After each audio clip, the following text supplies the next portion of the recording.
on calminama yeeɓiyankoɓe Ayaw Pindi Média heeɗiyankoɓe radio yeeɓiyankoɓe télé mo kala salminama salminago needu e salminago teddugal. Allah jawama en jetti Allah e nulawɗo en jetti jignaɓe men sernaɓe men e seeɗa mumen min jetti on onon ɓe ganduɗa kon yeeɓiyankoɓe heeɗiyankoɓe ɓe ɓuuɓol suwani ɓe nangue jaggani. Allah jogui jobdi yo Allah yoɓon jobdi moƴƴiri kon tedduɓe kon moƴƴuɓe hayso min juumi min puujima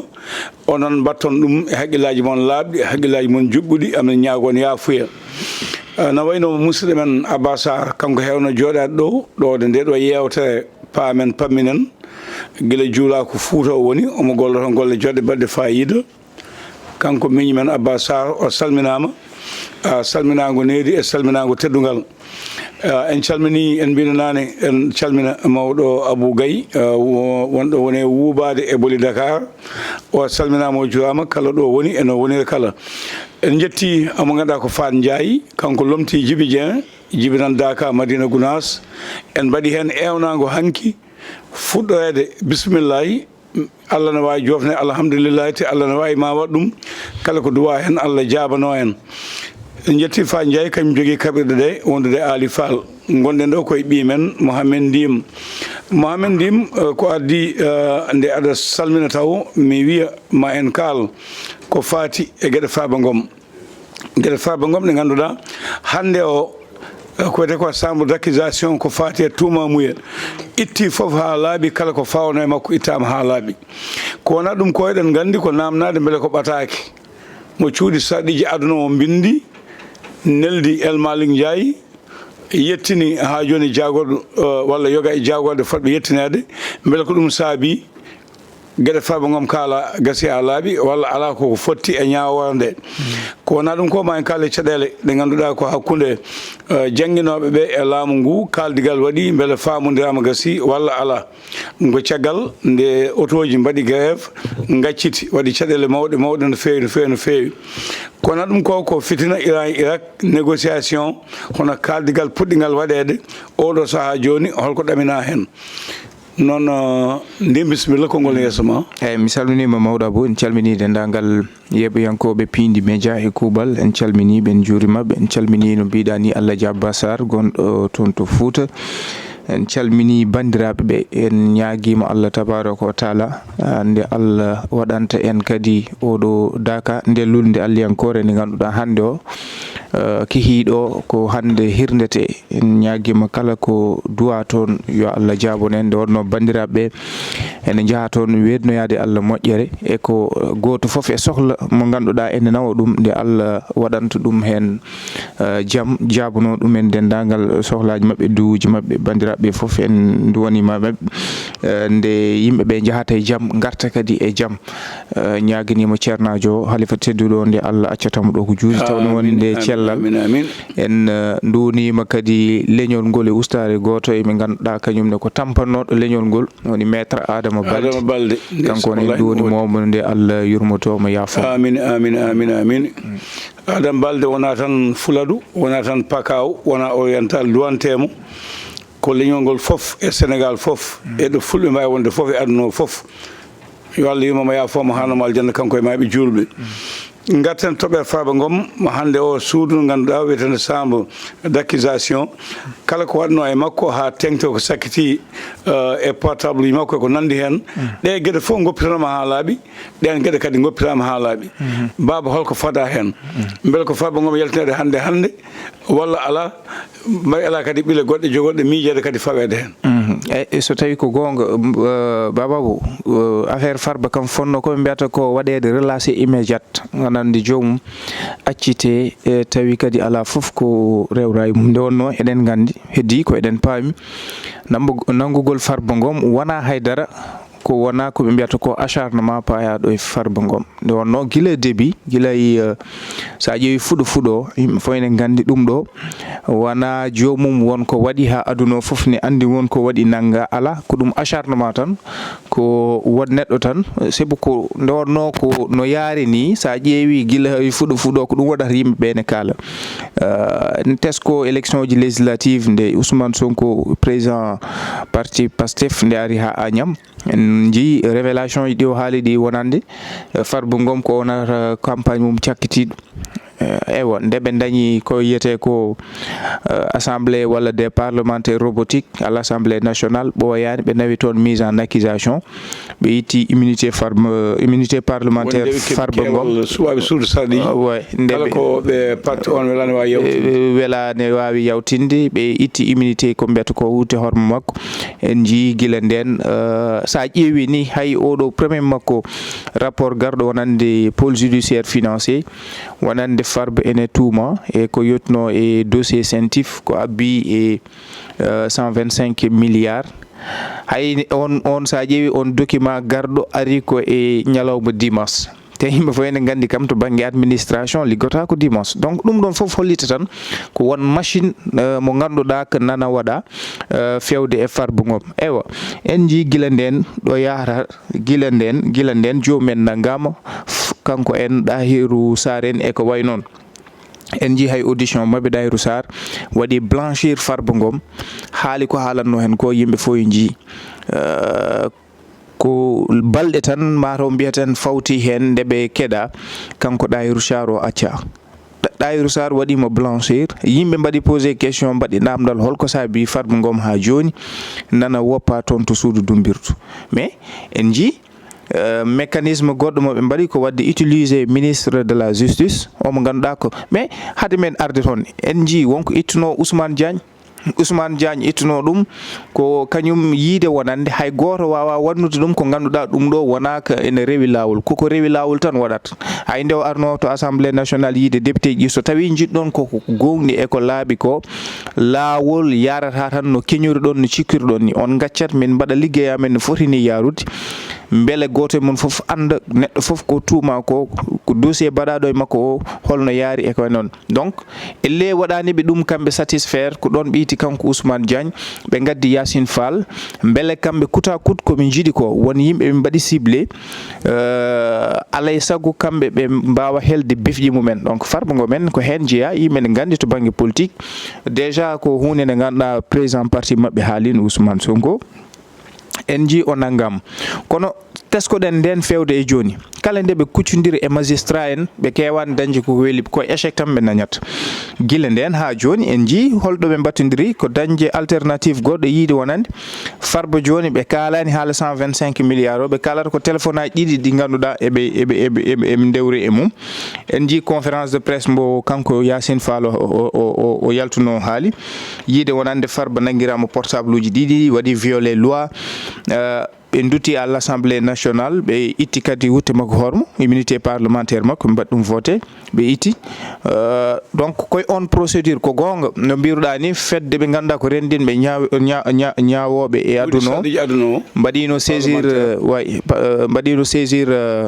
mo ganduɗa ko El Malick Ndiaye par rapport e dossier Farba Ngom kanko hoore makko o yino heeɓino eɗen mbawi wiide pression mo ganduɗa pawaɗo e makko o yi wonande o heeɓi haaldude hen e Yacine Fall nde wawata ƴewtade ko yettuno e gueɗe Farba Ngom foye wade noon eɗen gandi kam pôle d' avocat ji makko guila nden koye haare goni kañumen jooɗaki koye haare gonno ko grâce mo ganduɗa ko keeɓi par rapport e darde nde daari nde ɗum saabi hande to banggue ɓen ɓe ganduɗa ko kañumen goni chambre d'accusation o waɗi annulé kala ko fattuno e on procès verbal mo numéro 28 et numéro 50 parquet général o kañum ne yi wonande waɗata pourvoi à cassation kono kadi itti kala ko yettuno e wonande yamiri yo mbaɗ annulé ko fattuno e réquisitoire introductif mabɓe e supplétif mo procureur o ɗum ɗon foof nde ɓe mbawata ittude ɗum donc en pamat tan wadde Farba ala ko ɓe ndewri e mum so wona ko acharnement mo ganduɗa hande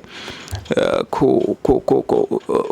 paaɗen koye jamonoji élection ji local beele wona ɗum saabi ha joni ɓe nangui Farba Ngom ha élection ji local yawta sibo kala koɓe jiɗno e mabɓe sa ƴeewi to banggue ñawoje laɓɓinimo ha laaɓi ala fof koɓe ndewre makko au contraire ko kamɓe mbaɗi violé loi kala ko fatuno e hande ɗum ɗo ko ɗum droit ji Farba Ngom to banggue ko mbiyata ko présomption d'innocence sibo hayso ko neɗɗo mo ganduɗa ko barɗo fittandu omo jogui foddeji makko ɗi ganduɗa to banggue ko mbiyata ko to banggue gonka toon to carcéral oɗon poti tottude ɗum ha timma mbason wadde violé loi ji makko en ji malheureusement ko kamɓe mbaɗi violé loi ji droit ji kanko Farba Ngom ɓe mbaɗi ɗum kadi privé loi ji mum déjà kanko Yacine Fall nde o ari nde waɗi conférence de presse par rapport e ɗin téléphone aji ɗiɗi hay presse o ni o heeɓi hen toñorde sibo o yi ko oɗon nde journée sans presse mo ganduɗa presse o waɗi ɗum décrété ko ganduɗa ɗum ɗo ko wallude Farba Ngom e ko way noon ko Farba Ngom en goni caggal beele wawde wallude ɗumen e ko way noon donc ɗum ɗo foof holli tan ko acharnement pawaɗo e Farba Ngom o saha noon kam ala ko heddi mboɗo sikki par ce que kala dossier ɗiɓe kalno même sa ƴeewi hannde kamɓe chambre d' accusation ɓe mbi ko même PV ji d' audition e ɗum ɗo ko PV d' audition o e to banggue procès to banggue d' accusation ɗum ɗo foof yoɓe mbaɗ ɗum annulé donc wadde Farba Ngom ɗo kadi heeɓi ko yiyete ko victoire ala ko heddi so wona ɓe gacci ɗum accude ɗum nde noon ko ɗum woni haala ka beele wonmo ganduɗa hannde nano soyni tan ha joni Farba kañum heddoɗo prison to beele wona yiide yoɓe gaccu ha élection ji local ɓenne ɓe gacca Farba Ngom walla ko way noon fo e wade noon kam hannde eɗen gandi haydara en jiyani ko nangui Farba Ngom toon to prison min noon mbiyami ko fo e wade noon avocat ji Farba Ngom kamɓene yoɓe mbaɗ feere pour min ko o mo ganduɗa que ministère de la justice poti wadde ɗum ko yiyete ko mise en accusation sibu sa ƴeewi to banggue constitution men article 101 an mo ganduɗa ko joguiɗo mbaɗo exercer fonction tawi ko ganduɗa koto banggue responsabilité to banggue étatique to banggue gouvernement Sénégal so tawi a tellima lawol te yimɓe fof enen gandi ɓe mbaɗi privé Farba Ngom droit ji mum ɓe mbaɗi violé to banggue loi ji ko yetno e dossier Farba Ngom donc on article hande simmi wonno yimɓe Farba Ngom walla pol mum d'avocat ji ɓe mbaɗa ɓe mise en accusation à l'Assemblée nationale ɓe nawa toon ɗo Yacine Fall ɓe nawa ɗum ko mbaɗa ɗum mise en accusation par ce que hande yimɓe fof en jii dossier Farba Ngom no yaari ni wona quand même to banggue lawol kala ɗo ɓe jaano magistrat ji ɗi ittiɓe hen dokki avocat ji Farba Ngom gonga wadde holko saabi ha joni Farba Ngom nan heddi toon to prison mi yiyani wadde ko doole a jarama beele hande ndim paɗɗa no mbiɗam nane ko faaba ina jogo yaltude ɗeɗo balɗe ha laaɓa walla ɗo hullina wawi wadde won gueɗeji gonɗi e nder hen gonɗiɗi kulla sinno ko kay koɓe mbiyata ko koye état de droit gonɗen na koɓe mbiyata ko démocratie normale Farba Ngom hande fota walde toon to suudu dumbirdu foti ko holde galle aha so tawi hollita ɗum tan ko nanen Farba Ngom ha joni yaltani so yaltani tan ganden e gonani état de droit sibo Farba hawa yalta ala emi so yalti hay so yaltini ɓe mbaɗi violé par ce que Farba wona Farba foti yaltude ko ɓooyi bababo Farba foti yaltude koko ɓooyi hay so tawi ɓe jaltinima haɗani kam to banggue wonande droit ji makko ɓe mbaɗi ɗum privé ɓe mbaɗi violé kadi to banggue loi ji ɓe tellima lawol hay so tawi noon ari to banggue ɓen ɓe ganduɗa ko cuuɗi ñawirɗe towɗi ɗi enen deftinaɓe kadi e lawol yiideɓe wonande ɗum ɗo e ɗum ɗo e ɗum ɗo on tellima lawol on mbaɗi no mbaɗi ni ewa en holli en kadi mboɗo jogui kadi fimde mboɗo gonɗini to banggue institution ji men eɗen jogui ko yiyete ko ñawoɓe ganduɗa vraiment kañumen ɓe ko anduɓe leydi Sénégal ko leydi andiranode kadi to banggue ñawoje hani eɗen gandi eɗen jogui ɓe ganduɗa hay to banggue constitution ji wawde yaade sappitoyade won leyɗele wallude ɗumen windude to banggue constitution ji mumen holno laabi yarata eka way noon eɗen jogui ɗumen nanɗo mais malheureusement noon guilay gargol oɗo régime en jii kam caɗele ɗe ganduɗa hande leydi men kadi hollitini ko ɗum ɗo ko ɗum kers fewde e ñawoje leydi men oɗo dossier Farba Ngom hollita ko ñawoje leydi men ha joni to banggue les politiciens ɓe mbaɗa ɗum utiliser gam wawde wadde manigance ko ɓe jiiɗi ko hutorade laabi men mboɗo ɗamini Farba Ngom yalta sibo hande ala fof koɓe dewri e Farba Ngom so wona kadi ɓe ƴetta dossier goɗɗo kadi ɓe pawta e makko kono hande oɗo saaha kam mi yiyani ko woppimo toon to suudu dumbirdu mawɗo a jarama caggal grève sofeɓe transporteur aji gaddude caɗele Sénégal liɓi faggudu bonni golle haade yimɓe safoyade haade yimɓe janggoyde haade yimɓe wadde concours aji mumen bonni jeeyguji no wayno caɗele to banggue jangde hakkude yoltoɓe hujjaji syndicaliste en e laamu ngu ina wayno kaldi beele ɓe pamodiri ha laaɓi ma en nuɗɗo sila e gobal si saabu ina jaa e hannoɓe négociation beele joom ne wawa artude hakkude jangguinoɓeɓe e laamu ngu eyyi woodi hen koɓe nandiri kono eɗen gandi ko ɗum ɓe ponno adorade sabu so tawi a woni lamɗo noon mbiyata ni puniɗo a jotto sa woni lamɗo hoto yi tan min ko ganmi ko ɗum ɗon ko ma taƴa ala so tawi a woni kilifa a woni mawɗo galle alay saago hen sahaji a jaɓat yewtidede sibu mboɗo sikkiran ɗum ɗo so tawi ko ni ɓe gaddorino caɗele mbatta eɗen gandi kamɓe enseignant ji ɗi wonande kamɓe ɓe ganduɗa ko kamɓe gardi wonande les parti kamɓe syndical ko ɗum ɗo ɓe wonande intersyndical o ko ɗum ɗo ɓe ñaguino guila adan nde caɗele ɗe mbaɗata ɓe ñaguinomo beele ɓe mbawa yewtidde e ɓen ganduɗa ko gouvernement o sibu début o ni ɓe mbino koɓe jinno haaldude direct koye président de la république woodi yaaɓe less mbaɗi feere ha kanko premier ministre Ousmane Sonko o waɗiɓe recevoir fof e wade noon kam o joodima e intersyndical o wonande ɓen ɓe ganduɗa ko G7 dentinde en mbawide kam groupe aji jeeɗiɗi rendin ɓe ganduɗa ko kañumen mbaɗata revendiqué to banggue revendication ji enseignant ji ɗi woodi hen quand même point d' accord ɗi mbaɗi signé toɓɓe jeegom walla jeeɗiɗi ɗi ganduɗa ɓe mbaɗi ɗum signé ko wayno to banggue statut des décisionnaire ko wayno âge de retraite wonande duuɓi ɗi ganduɗa jomum so heeɓi ene yaaha retraite ɓe gaari hay duuɓi caɓanɗe jeegom e joyyi ene jeeya hen to banggue lenteur administrative wonande lelgol to banggue wonande laamu ngu to banggue dossier ji mabɓe ko way noon ene ɗisi lelde seeɗa guila e jobgol mabɓe waɗe digitalisé rappel aji ɗi poti waɗede rappel ɗi ɗum wawa waɗede digitalisé tawi kadi addoyta caɗele janggo e jaam to banggue ko ɓe mbiyata ko jeddodiral e ko way noon ene jeeya hen kadi to banggue équité de traitement ha e rattrapage des cours ɗon woni probléme o sipo mbima woni bindande de janggoɓe ɓe daɗano e tuma nde ɓe jooɗi nde abbitade ɗum beele wasa hitande wasa soyde wasa soyde kono ɗum noon mboɗo sikki ɓe mbawa ɗum temps perdu kay waktu perduɗo awa ɗum heɓtade mbawa ɓeydude waktuji ɗi ɓe jangguintano ɗi walla ɓe ɓeyten ko wayno aset ɗe ko Allah ɗe ni yarlita beele sukaɓe ne jawta mais ɗum musaɗe sukaɓeɓe bawaw si ɓe mbima ɓe perdi temedere e caɓanɗe joyyi waktu 150 heures wadde ɗum wawa heɓitede ala wawa sibu déjà ko gonga ɓe koɓe kullata ko foof ko année blanche walla année invalide ɗum ɗo guila début laamu ngu waɗanoma hen alerte walla kamɓe koye mabɓe mbaɗino hen alerte e laamu ngu déjà laamu ngu elle hokkaniɓe fayida e haala koɓe goyanno ko en jii caɗele ɓennuɗe saaha foof ɓe karto laamu ngu nde ɓe mbawata joddade ɓe mbaɗa trouvé terrain d'entente kono laamu ngu jaɓani eywa posture mo Ousmane Sonko ƴetti o mboɗo sikki oɗo posture o fonno ƴettude ko ɓooyi to banggue haaldude syndicat ji ɗi beele ɓe mbawa ƴewde ko yettino ko to banggue nandiral tawi ɗeɗo caɗele mbaɗani hande oɗo saaha won sukaɓe nanɗo an a ƴeyat waɗoɓe tan mo ganduɗa ko onon ndendi classe goto o woni ko privé o woni public o kañum tawi o saaha waɗi ko nanayi fayi e deuxiéme mum compo tawi oga waɗani hay premier mum compo ɗum woni ko jiiɗen ko to banggue sukaɓe ɓe a yiyat oɗo kañum fuɗɗima premier mum semestre hanana naata e deuxiéme semestre tawi ɓeega kañumen cuwa fuɗɗade walla hay premier mumen semestre jofani donc ɗum ɗo fof ko caɗele ɗe ganduɗa laamu guila ko ɓooyi ɓe mbaɗanoma hen alerte ponction ji ɗi ɓe mbaɗi enseignant ji ɗi ɗum ɗo foof ene jeeya e caɗele yiide wonande min ko sawru tan joguimi mi ruttata ko caggal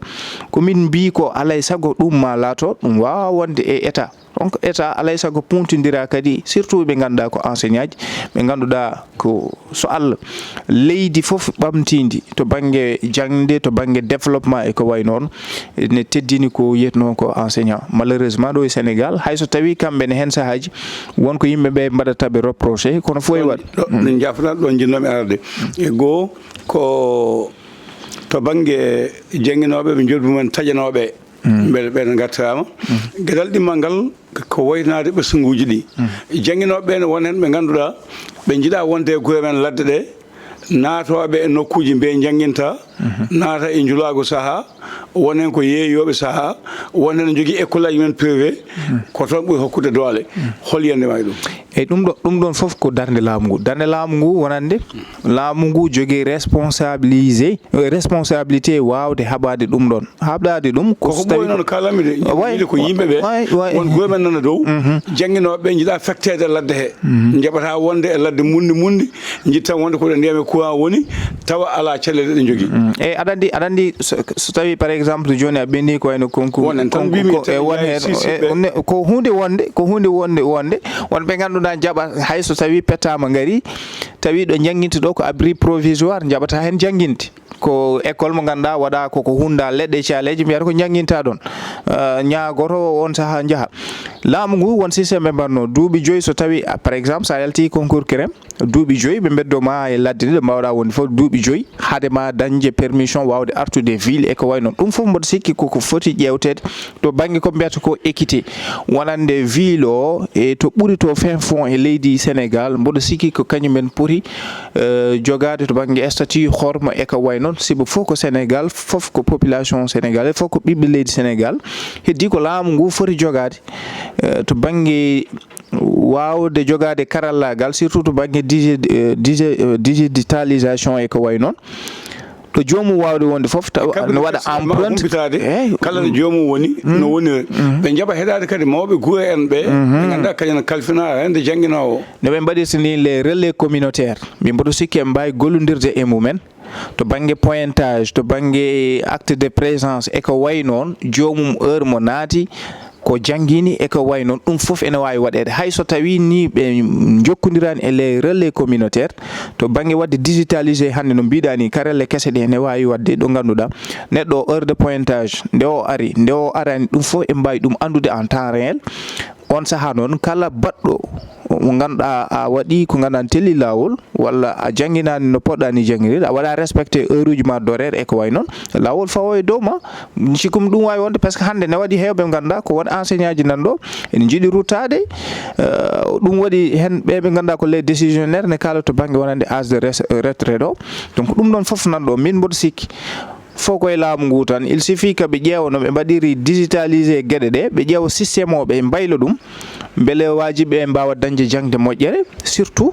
ƴewtade kadi to banggue wonande module o no sukaɓeɓe jangguirta ni par ce que ne tarde sa ƴeewi to banggue cycle o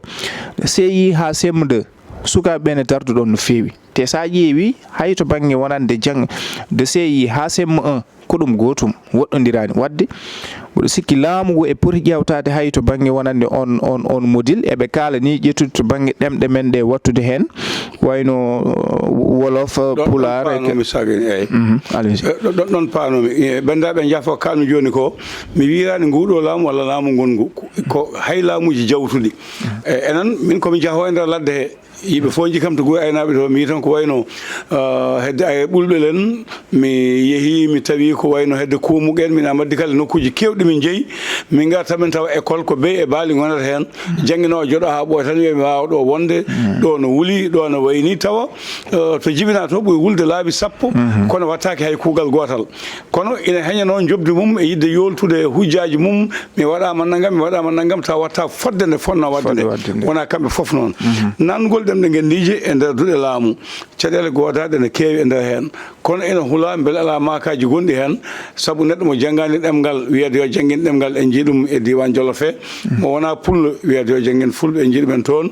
case tout poti cuuɗi bokoƴƴi ɗi wonko janguinte hen wonko endete hen beele wona etade fawde ɗemgal gotal walla jinggande won ɗemɗe e nder ɗemɗe keddiɗe ɗe beele ɗum addoyta caɗele eyyi ɗum ɗon mboɗo sikki waɓeno moon militant ji ɗemɗe ɗe darinoma hen woodi ko goyti hen mboɗo sikki ha laamu ngu naniɓe heddi tan ko ɗum foof arata tan koye équité sibo eɗen gandi won ɗemɗe ɗe ganduɗa ko kañumen kamɓe ndendi to banggue wonande fodde mabɓe en 1971 nde ɓe gooti to banggue ɗemɗe keftinaɗe e ko way noon c'est vrai que ɓe systéme éducatif o en mbi yo ƴewte nannen to banggue ko ɗemɗe men ɗe janggi heddi ko est ce que to banggue formation o kadi ne heddi a wawa arde ko wayno nguy mbiya ya janggin toon ɗemgal sererare walla jolfere alay saago daña ɗon enseignant mo ganduɗa ko nano pular o eyyi hay sona ɗum ni ko fulɓe ngoni toon kono mo wona pullo wiyeede yo jangi way ko ɗum woni ɗon woni caɗele kono noon mboɗo sikki ɓe ɗum ɗon fof ɓe ƴeewino des paramètres ɓe tawi ene wawi wonde ɗum waɗanoma essai ɓe tawi ni hay to banggue wonan ƴettude ɗemɗe ɗe ɓe nanna ɗum e systéme éducatif o sukaɓeɓe elle ko ɗon ɓurata yawde ƴellitare to banggue wawde famde e kadi wawde ƴellitade to banggue jangde e ko way noon mboɗo sikki ɗiɗo paramètre uji fof ɓe ƴeewino ɓe tawi ne wawi wonde heddi kay ko volonté laamu ngu wawde wadde ɗum ɓen ɓe ganduɗa ko enseignant ji ɓe mbawa heblede ɓen ɓe ganduɗa kañumenne ko janggoɓe e ɗemɗe men les langue local mbawa waɗede hen impliqué guilay formation ji e ko way noon ene wawi wonde heddi tan ko volonté laamu ngu est ce que kadi eɗen gandi hande aduna o no yarata ni to banggue leyɗele est ce que ma jaab est ce que ma dokkuɓe ɗin financement ji e ko way noon beele ɗum wawa latade walla ala ko ɗon tan heddi kono kay to banggue wonande beele ɗum wawi wonde mboɗo sikki ɗum woni waɗama essayé ƴeewama mboɗo sikki woodi fuɗɗinoma hen heblede woodi ni ɓe ganduɗa ko waɗanoɓe hen ciblé tawi ɗum so waɗi ene mbawa kadi wallude ɓen ɓe ganduɗa ko enseignant ji ɗi e ko way noon hay to banggue répartition ɗum ɓe ƴeewino ɗum e ko le pourquoi kay ɗum waɗaka ha joni mboɗo sikki noon kam mboɗo jogui yakar nguɗo laamu sibu elle eɓe ɓuuri wattorde kamɓe ɗemɗe ɗe hayso tawi noon enen en jaadani tan e ƴettude huytude ɗemgal gotal fawa ɗum e ɗemɗe keddiɗe ɗe ɗum kam en jaadani hen kono elle ɓeɗo eɓe ɓuuri wattorde quand même no langue locale wonande ɗemɗe men nenije ɗe e ɓuuri ɗum wattorde mi yi quand même e feewiji mabɓe ɗiɓe mbaɗa hay to banggue joni sa ƴeewi cérémonie ji mabɓe eɓe ɓuuri wattorde ɗemɗe men ɗe ɗum ɗon ne kadi mboɗo sikki vraiment ko progrès ji baɗɗi fayida mawɗo Abou a jaama ma en gartan sallah lamɗo jaaɓi yafnaten bandiraɓe haade ko hebnan 86 ko hebde en e état généraux de l' éducation de la formation nde ɗemgal pulaar yiɗa ubbede Allah walli en e gurdam Mamadou Saydou Amal Lamine directeur Niang no wonno recteur université mo Dakar Aboubacar Demen e woɓɓe waɓe noon hoto ñalawma artu bandum baba mo ɗino kalen toɓɓe goɗɗe kono sa woɗɗoyi hen toɓɓe wote ko banggue ko wiyete ko sécurité e nder Afrique en jii Centrafrique yafuɗon wonko fuɗɗi kañum e Tchad no waɗi fayida no feewi gilal 24 ha 24 lewru mars ha sappo e ɗiɗi avril ɓe ndendini dole mabɓe habtade wiyeteɓe rebel en yewɓe kaɓirɗe ɓe jagui kono temedde pawɗe kaɓirɗe biyeteɗe AK 47 ɗe ganduɗa hande rebel en ɓe no kuwto ɗum hakkude Mali e Mauritanie nan ɗon kono saaha ono faaɗi ma en garto en sallah lamɗo jaaɓi ɓuri tan yañade hande ko kaldigal jamma hakkude Iran e dolaji denduɗe Amérique hay so wini to jafoɗo mi son ƴeewi duuɓi 45 koɓe beldi gila 1953 eɓe beldi noon ha 79 ko 79 hay mabɓe ɓeydi mawnude hay mabɓe fuɗɗi tan ko 79 nde révolution Iran o waɗa ha gasi ha laaɓi omo ganduɗa ko sandira ina wawno e leyɗele Amérique nde omo ganduɗa kañum woni hono Laytoulaye Khoumani ari balɗe 44 jaggi yimɓe ambassade Amérique haɗi ɗumen yaade addi fitina o e oya saaha kamɓe fof e belduno kamɓe Israël addi noon ha fitina baɗɗo o ko maayi ko yeehi ko yeehi caɗele puɗɗima woodde abogayno haala heccanki wonde to banggue gasoil wonko ɓeyda hen min ɗum heptimamami hanki joni kala ujunere lowɗa bus sappo ne jalta hen ɓe mbi ɗum ko lempo wadde faya koye caɗele to banggue ndelam kuɓɓam e joni on kaldigal jaw fuɗɗi hakkude majje beele aɗa sikki Donald Trump oɗo tolni hande ɗo ina wawi dañde haaldede ha famodira Iran hakkude mabɓe e Israël caɗele ɗe gusso eyyi Donald Trump aɗa andi o saaha kam omo waɗa ƴeewa holno waɗata feet hawa yalta e guerre o sibu o dañani hen ko yinno ko to banggue ndam ko poolaɗo po folede nde noon eɗen gandi ko mbiyata ko puissance mondial yiiɗa yiyede tan yaltirini e guerre daña gacce alay saago ɓe ƴeewa ɗo ɓe dangti ha yiye ɓe mbaɗi fluidifié to banggue jewte dañama en gandi yontere nde to o nelino vice président makko J.D. Vance toon to Islamabad woni Pakistan beele ɓe mbawa joddade halifaɓe Iran ko wayri wadde kene wona duuɓi capantati e ko way noon eɗen gandi États-Unis e Iran dañano joddade kalde e ko way noon ɓe joddima hayso tawi nden yewtere waɗi échec ɓe nandirani sibu toɓɓe ɗe ɓe gaddani Iran ɗe eɗen gandi Iran kañumen hay goto wawa ɗumen wawnude ene jeeya hen ko yiide wonande alay saago ɓe mbaɗat cessé kala ko fatno e production to banggue wonande uranium wonan to banggue arme nucléaire o bombe atomique nucléaire production o beele ɓe mbawa dartinde ɗum ko abbi duuɓi nogas kamɓe mbi ko ɗum kam ɓe nanata ɗum ɓe mbawi jabde noon e duuɓi tati hay ɗum ɗon eɗen gandi ko duuɓi tati ɗi min mbini so beelama yooɓe ƴeew émissaire bawɗo arde foof ara wona ɗon e Iran wone waɗa contrôle ene waɗa veillé to banggue production ɓe mbaɗi walla ala kono eɗen gandi Iran hay so tawi eɓe gollo ɗum ne mboɗo sikki ala tino en jiiɗum e armement mo ɓe jaltini o e nucléaire mabɓe mo ganduɗa ko nde bombardier ji mbaɗata ɗum bombarde ne mbi wonande ɓe bonni ɗum taweɗen kaɓe bonnani sibu satellite uji kolliti balɗe hade ɗum waɗede bombardé ɗo nokku o ɗo ɓe gollatno ɗum ɗo tawi ɓe jaltini ɗum ɗon hay goto anda ɗum mbaɗ ɗum foy wan noon eɗen gandi jonde wande watti toon to Islamabad hakkude kamɓe dowlaji dentuɗi Amérique e wonande kamɓe Iran tawi kadi koye gardugol leyɗele ko wayno Turquie en Égypte en e ko way noon ɓenne kañumen e natti hen beele vraiment ɓe mbawa dartinde haare nde kono Iran holliti ko wonande kañumne hay so tawi jaaɓi pour parler ji ɗi ne mbaɗa alay saago ɓe dartina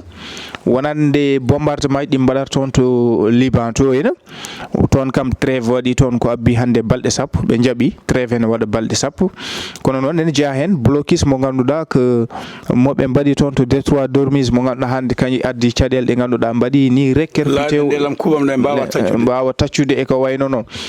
États-Unis en ji kañum ne waɗi blocus mum toon yoga e leyɗele ɗe ganduɗa ko batoji mumen garino dutti kono en ji batoji Chine kam ne gari ɓenni donc wadde anda tan ɗum ɗo ko jeeyam ɗo lawge e ko way noon kono ala fof ɗo ɓe payi ɗum fo e wade noon ko hande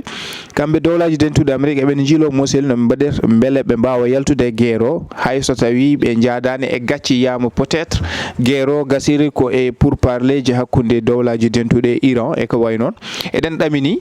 ngol ɗo kam sibu yoga e won toɓɓe eɗen coyni kamɓe puɗɗima hen nandirde surtout to banggue wonande production uranium o ɗum ɗon ɓe garti hay duuɓi tati yiide wonande yoɓe gaddu émissaire mabɓe no waɗa contrôlé ko way noon ko heddi ko koto banggue détroit d'Ormuz o kam e taxi ji ɗiɓe kaali hen ɗi e ko way noon blocus mo dowlaji dentuɗi waɗi o kañum ne itta ɗum mboɗo ɗamini mabɓe dartin ɗum hay so tawi kadi eɗen gandi wonko waɗata less wonko Iran haalat dendagal impact banɗo e nder Iran dowlaji dentuɗi ko kañum yoɓata ɗum ɗon eɗen ɗamini hay so tawi ne wonaya ko less ɗum wonote par ce que eɗen gandi to banggue diplomatie wonko ganduɗa jomumen kalata kono mboɗo ɗamini kam ko ɓoyata ko alay saago noon ko dowlaji dentuɗi tan accata sibu kala ko ɓe ngati yiide wonande ko ma taƴa eɗen gandi kam ɓen ɓe ganduɗa ko Iran